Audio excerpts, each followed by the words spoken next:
હકીકત છે કે રેસ્ટોરન્ટમાં જેટલી ગર્દી થાય, ઝવેરીની દુકાનમાં એટલી ગર્દી કદી હોય.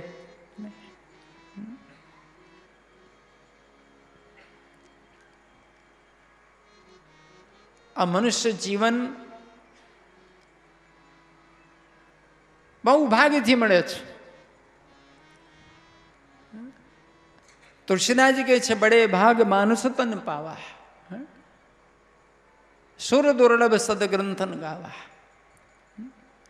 દુર્લભો હિ માનુષો દેહો દેહિનામ છડમંગુરવ. 84 લાખ શરીરોમાં સૌથી દુર્લભ અને શ્રેષ્ઠ શરીર હોય તો માનવ શરીર. એ તો ભગવાને કૃપા કરી આપણને માણસ દેહ મળ્યો છે, પણ માણસ દેહ મળ્યા પછી હવે શું દુર્લભ છે? તો કે તસ્યામ દુર્લભમ મને વૈકુંઠ પ્રિય દર્શનમ. મનુષ્ય શરીર મળ્યા પછી જો અતિ દુર્લભ હોય તો સત્પુરુષ, તો સદગુરુ ભગવાનનું મળવું.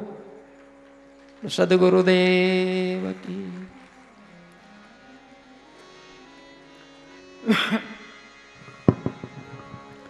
મોંઘો મનુષ્ય દેહ ફરી ફરીને એ નહીં મળે વારંવાર, નહીં મળે વારંવાર. ભાઈ તું ભજી લેને કીર્તાર, ભાઈ તું ભજી લેને.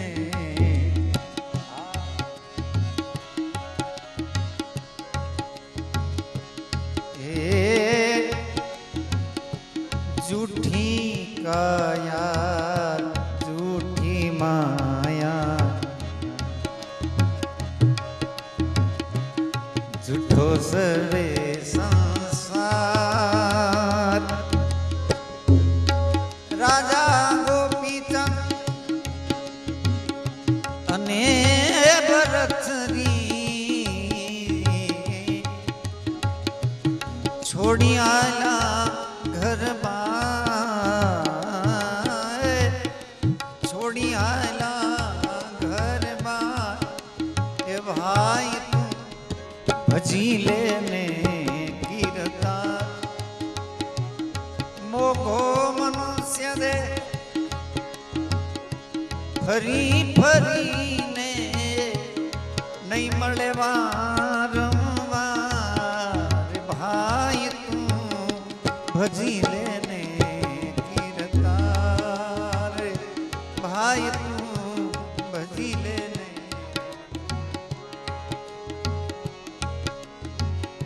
ભજી લે. બાપુના માઇક કેમ બંધ છે?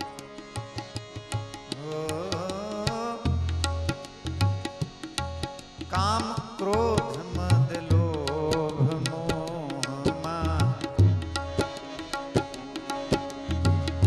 જ્ઞાને જુઓ નથી સાર.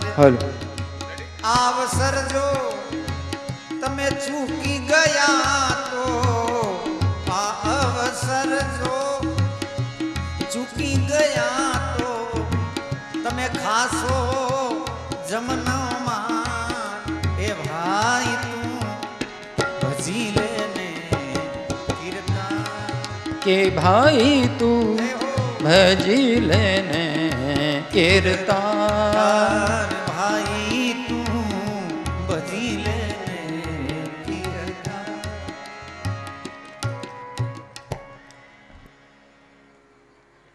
આ મનુષ્ય દેહ અતિ મોઘો, અને મનુષ્ય દેહ મળ્યા પછી જો મોઘું હોય, દુર્લભ હોય, તો સંત પુરુષો, સદપુરુષો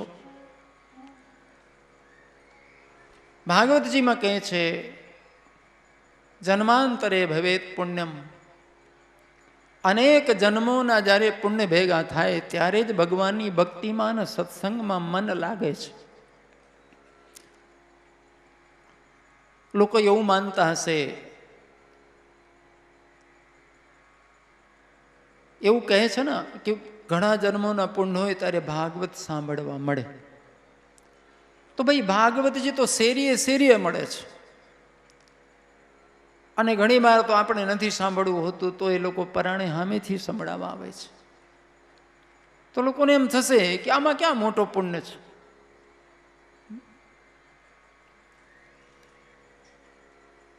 તતો શ્રીમદ ભાગવતમ લભેત. લભેત શબ્દ ઉપર ધ્યાન દેજો. આયોજનો મળે છે, કથાઓ મળે છે, પણ ઘણા જન્મોના પુણ્ય ભેગા થાય ત્યારે હૈયામાં ભાવ જાગે છે, ત્યારે આપણું હૃદય ભગવાન સાથે ચોંટે છે.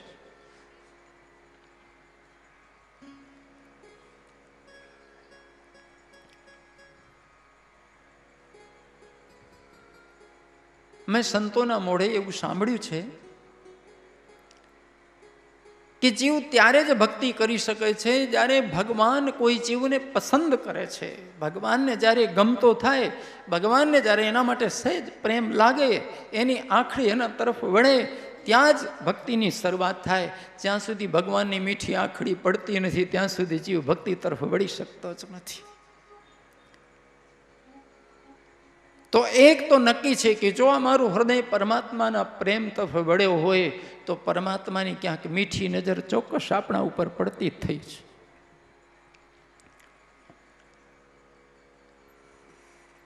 ભાગવતજી એટલે શું? ભાગવતજીમાં સૂતજીનો આદેશ છે કે પહેલા દિવસે મહાત્મ્ય ચોક્કસ સાંભળવું જોઈએ. મહાત્મ્ય એટલે શું? કે ભાગવતજીની ઓળખાણ, ભાગવતજીનો પરિચય. ભાગવત એટલે શું? 3 ઉદાહરણ આપ્યા છે, 3 દ્રષ્ટાંત, કે ભાગવતજીની મહિમા પ્રગટ થાય, ખ્યાલ આવે કે આ કેટલું અદ્ભુત છે, કેટલું મોંઘું છે. પહેલી વાત કહે છે, પરીક્ષિતે કથા વક્તુમ સભાયામ સંસ્તે સુકે સુધા કુંભમ ગૃહીત સુદેવાસ્તત્ર સમાગમન. જ્યારે પરીક્ષિતજી મહારાજને શ્રાપ થયો કે તમને સર્પ કરડશે, 7મા દિવસે મૃત્યુ પામશો, અને પરીક્ષિતજી પોતાનું બધું જ ઘર બહાર છોડીને ગંગા તટે આવીને બેઠા. એ વખતે આખી ધરતીના તમામ મહાપુરુષો સંતો આપોઆપ દોડીને પહોંચ્યા હતા. અને સૂતજી મહારાજ કહે છે કે જે સંતોના ચરણ પડવાથી તીર્થનું નિર્માણ થાય એવા મહાપુરુષો પહોંચ્યા હતા. પ્રાણી તીર્થા ભિગમાપદેશે સ્વયં તીર્થાની પુનંત સંતા. અને એ મહાપુરુષોને જ્યારે પરીક્ષિતજી વિનંતી કરે છે કે મારું મૃત્યુ નજીક છે, મારે શું કરવું, તો બધા જ સંતો મૂંઝાય છે કે 7 દિવસમાં શું કરી શકીએ, સમય બહુ ઓછો છે, કંઈ બોલી ન શક્યા. અને એ વખતે સુખદેવજી મહારાજ અનાયાસ વનમાંથી નીકળ્યા, ગંગા તટે આવ્યા. પરીક્ષિતનું એ દયનીય રૂપ જોઈ એકદમ ઉદાસ ચિત્ત બેઠેલો એ ચક્રવર્તી સમ્રાટ આખી ધરતીનો. પરીક્ષિતનો એક સંક્ષેપ પરિચય આપું તો જો પરીક્ષિત 36 વર્ષની ઉંમરે રાજગદ્દીએ બેઠા. પરીક્ષિત અભિમન્યુના પુત્ર, અર્જુનના પૌત્ર, 36 વર્ષે રાજગદ્દીમાં બેઠા અને 76 વર્ષ સુધી રાજસત્તા સંભાળી. 112 વર્ષ નહોતા ત્યારે એમને શ્રાપ થયો છે. અને 76 વર્ષના શાસનમાં એમના જીવનમાં કોઈ આંગળી ઉપાડી નથી એમની સામે કે આ રાજાએ ખોટું કર્યું.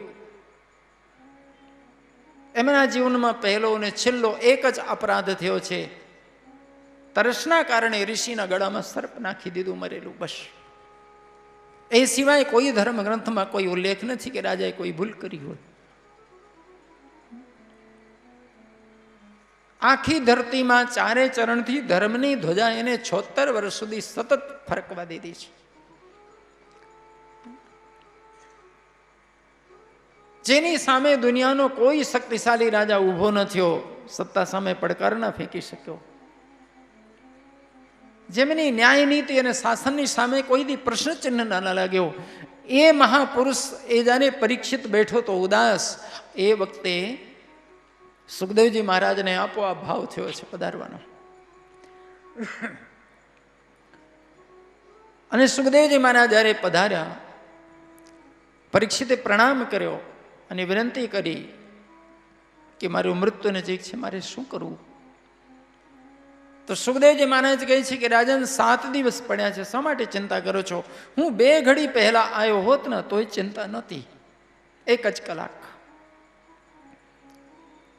અને પરીક્ષિતનો એટલો આનંદ અંદરથી પ્રગટ થયો કે જે 1 કલાકમાં મુક્તિ આપી શકે એવા સદગુરુ મને 7 દિવસ પહેલા મળ્યા. સુખદેવજી આસનમાં જ્યાં બિરાજમાન થયા અને દેવતાઓ અમૃતનો ઘડો લઈને દોડ્યા. હવે એક માણસને કદાચ સર્પના ભયથી બચાવવું હોય તો એકાદ ચમચી અમૃત ઘણું હતું, પણ દેવતાઓ આખો ઘડો લઈ આવ્યા. સુખદેવજીની સામે મૂકીને કહે છે કે ગુરુદેવ, આ અમૃતનો કળશ છે, પરીક્ષિતને પાઈ દો. આપ જે જ્ઞાન પરીક્ષિતને આપવા માંગો છો એ અમને આપો. પરીક્ષિત સાંભળે છે કે સ્વર્ગનું અમૃત આવ્યું છે મારા માટે. ગમે એટલા તક્ષકો કરડશે એ નહીં મરે, ચિંતા છોડો. સુખદેવજી મહારાજ પરીક્ષિતને પૂછે છે કે રાજન, અત્યારે 2 અમૃત છે, 2માંથી કયું પીવું છે? સુખદેવજીના મનમાં થયું કે કદાચ પરીક્ષિતને અમૃતનો લોભ જાગ્યો હોય તો પછી સત્સંગ કરવું નકામું છે. અને જ પૂછીએ. પણ એ વખતે પરીક્ષિત કહે છે કે ગુરુદેવ, જ્યાં સુધી આપ કૃપા ના કરી ત્યાં સુધી આ દેવતાઓ અમૃત લઈને નતા આવ્યા. મને ભરોસો દેવતાઓ ઉપર નથી, આપ ઉપર છે. આપ નિર્ણય કરો. મારામાં જો આટલું જ્ઞાન હોત કે હું મારું કલ્યાણ સમજી શકું તો મારી આ દશા શા માટે હોતા છે? બસ ભરોસો આપના ચરણોનો છે. આપ જે નક્કી કરો મારા માટે. આવી અતૂટ શ્રદ્ધા, આટલો અદ્ભુત પ્રેમ ગુરુ ચરણે. ત્યારે સુખદેવજી મહારાજ દેવતાઓને કહે છે કે તમારો ઘડો લઈને અહીંથી રવાના થાવ. હવે કોઈ ગ્રાહક નથી, જાઓ. શ્રુતિજી મહારાજ કહે છે કે સુખદેવજીએ દેવતાઓને ભગાડી મૂક્યું, પછી કથા શરૂ કરી. આ ભક્તા સ્થાન વિજ્ઞાય ન દદૌસ કથામૃતમ શ્રીમદા ભાગવતી વાર્તા સુરાણામપી દુર્લભા. દેવતાઓને જે દુર્લભ થઈ પડી, ન મળી, અમૃતના બદલામાં ન મળી, એ શ્રીમદ ભાગવત કથા આપણને મળી છે. આપણું સૌભાગ્ય. શું આપણે એટલા બધા પુણ્યશાળી અને ભાગશાળી હતા કે આપણને મળી ગઈ મફતમાં? યાદ રાખજો, એ પુણ્ય આપણું નહોતું, પરીક્ષિતનું હતું. પરીક્ષિત માટે સુખદેવજી મહારાજનું હૃદય ખુલે છે, એમની વાણી પ્રગટ થાય છે. તે પહેલા કોઈ પણ ગ્રંથમાં ઉલ્લેખ નથી સુખદેવજી મહારાજ કોઈના માટે ક્યારે સત્સંગ કરવા ક્યાં બેઠા હોય. સૌથી પહેલા જો ભગવાન સુખદેવે મોઢું ખોલ્યું હોય ને તો માત્ર પરીક્ષિત માટે. પરીક્ષિતની સાથે બધા સંતો બેઠા સાંભળતા હતા. એ સંતો સાંભળી ગયા અને સંતો દ્વારા પરંપરાથી અમને મળ્યું. ભાગ્યશાળી અમે નહોતા, પણ અમારા આ સંતોને વડવાઓના સદભાગ્યથી આપણે ભાગ્યશાળી થયા છીએ. આપણે સંતોના ગોત્રમાં જન્મ્યા છીએ. આપણું ગોત્ર કોણ? બધા ઋષિઓ ને. એક વાત તો કહીશ, આજે પુરુષોત્તમ માસમાં અહીં ભાગવતજીની સન્મુખ બેઠા છો, અત્યાર સુધી તમારી જાતને ભલે તમે દીન, હીન, અભાગ્યા, દારિદ્ર જે કંઈક માનતા હો, કહેતા હો, ભલે અત્યાર સુધી, પણ આજથી હું આપ સૌને કહું છું, વિનંતી કરું છું કે આજથી ભૂલી જજો કે તમે દીન છો કે હીન છો કે દરિદ્ર છો. આપણે કોઈ દીનહીન દરિદ્ર નથી, આપણે ભગવાનની સંતાનો છીએ.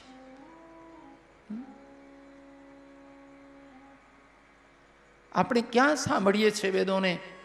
વેદો કહે છે પરમાત્મા પોતે જ્યારે મને ભાવ થયો કે હું એકલો છું, અનેક થઉં, ત્યારે એમની જ નાભીમાંથી કમળ, કમળમાં બ્રહ્મા, અને બ્રહ્માજીના એક એક અંગમાંથી તમામ ઋષિઓ, અને ઋષિઓની વંશબેલામાં હું તમે બધા બેઠા છીએ. બાપ, અમે પરમાત્માની વંશબેલામાં જન્મ્યા અને એ પરમાત્માનો પ્રેમ સાવ ભૂલાઈ ગયું અને આપણી દશા સંસારમાં ભટકવાની આવી. દીન, હીન, દરિદ્ર ને કંગાળ, અભાગ્યામાંની આપણી જાતને. બહુ મોટો દુર્ભાગ્ય છે કે પરમાત્માની વંશ બેડામાં હોવા છતાં આવા થઈ ગયા. આપણું સદભાગ્ય છે કે આજે આપણને અવસર અને જ્યારે આવો જ્ઞાન યજ્ઞ કોઈ મહાપુરુષ કોઈ સત્પુરુષના સંગમાં થતું હોય ત્યારે સોનામાં સુગંધ છે. શ્રીમદ ભાગવતી વાર્તા સુરાણામ દુર્લભા. સૂતજી કહે છે દેવતાઓ જે દુર્લભ થઈ પડી એ શ્રીમદ ભાગવત આપણને સુલભ થયું છે. એ અમૃત કરતા મોંઘું છે. અમૃત અને ભાગવતમાં એટલો તફાવત છે જેમ કાચના ટુકડા અને અસલી હીરા મોતી. કાચના ટુકડા ચમકતા હોય છે. બ્રહ્માજીએ આખી દુનિયાના તમામ સાધનોને ત્રાજવામાં એક બાજુ મૂક્યા અને એક બાજુ શ્રીમદ ભાગવતના સત્સંગને, તો એના તોલે ન આવ્યું.